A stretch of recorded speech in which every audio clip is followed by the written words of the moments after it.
How long is this going to take then? Do you have somewhere else to be? Not really.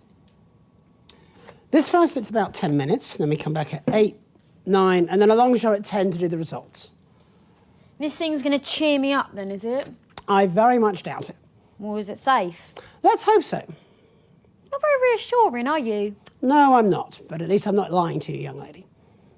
I'm not sure I want to be here. Listen, between ourselves, this machine is 99% likely to do absolutely nothing other than cause a national power cut.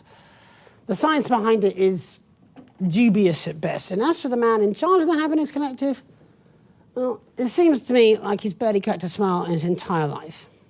So you don't think that this could, like, break everything? Good question. Seems to me everything's broken already most of the time. Seen this before? Nice backdrop. Oh, there's a little swimmer in the Leave that water there. alone, please, Colin. When is this? It's Wednesday, Colin. Okay, that doesn't help. Do you need anything, Stacey? I think she'd rather be somewhere else. Oh, don't say that. It's exciting. A groundbreaking experiment. Have you been mainlining the auto cue? Try to have fun. She's a bit much, isn't she? I think given time, you'll find actually she's exactly the right amount. You're weird. So are you. Good, innit? So this thing, it's, big, is it? Depends what you call big. 10 seconds. 22 million viewers, probably. What the fuck? That seemed big to you? 5, 4, 3. That's fucking huge! Excellent. Good evening. I'm Jeremy Dawson. And as you all probably know by now, it's Bring Your Daughter to Work Day here on Channel 1. But it's no secret that I don't have any children. So the station reached out to a local home, and I'm delighted to say that joining me tonight for this Channel 1 special event is Stacey. Say hello, Stacey. Hello. 22 million hellos. So you do the next bit, and then we take it in turns. What? Just read what's written there. You can read, can't you? Of course I can fucking read. I grew up in care, not a fucking cave. Again, excellent. On you go. In a laboratory, nestled in the sleepy hills of Chintlebury, Dr. Charles Magnus and his Happiness Collective have been working on a secret project. Incredibly, they claim their euphoria device will raise overall happiness levels throughout the country.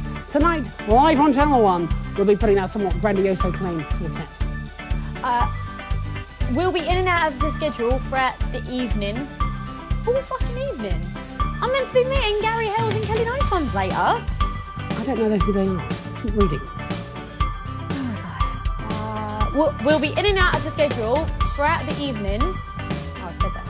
Yes, twice now. Right. Oh, here we are. With our team of reporters sending by up and down the country to report live on whether the device has brought a smile to your faces. We'll have guests from the world of science, politics, and entertainment. Anyone have heard of? I doubt it. Well, I like blip music. I don't know what that is. If you don't, no wonder no one watches this shit. Nevertheless, we'll still be here, and with all those all-important results as well. So don't move that dial. Stick with Channel 1 all evening. All evening.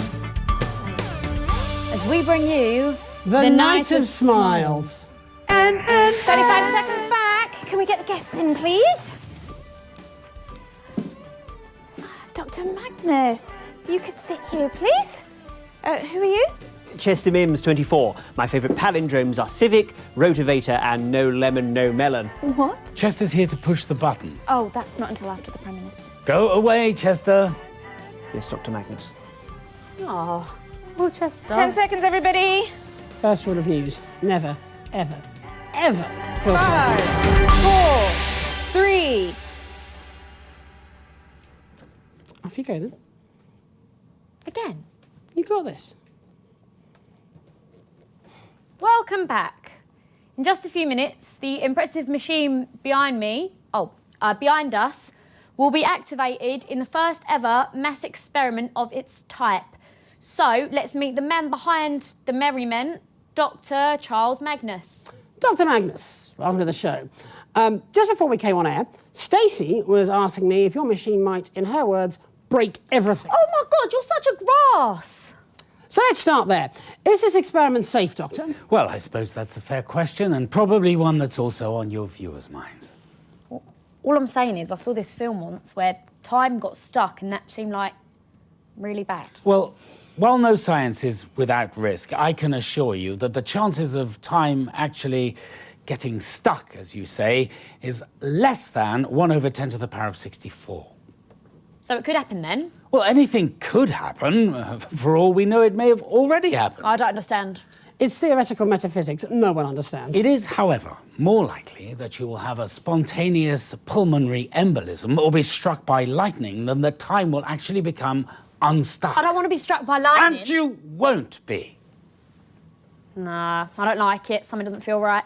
That's what people said about television or electricity or even the printing press. Nah, I've got a bad feeling about this. It's like, you're going to press that button and none of us will exist anymore. Like, all wiped out. Like, we weren't meant to happen. Like, we were a mistake. That's ridiculous. Where did you get your degree? I'm 15, you wanker. But it don't take a degree to know that there's something messed up about wanting to control other people's feelings. To make people happier.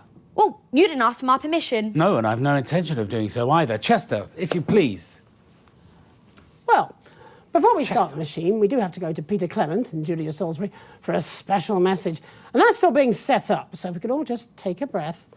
Chester. This young lady is Chester Mims, my loyal lab assistant, who, like myself, has dedicated his whole life to the pursuit of scientific excellence.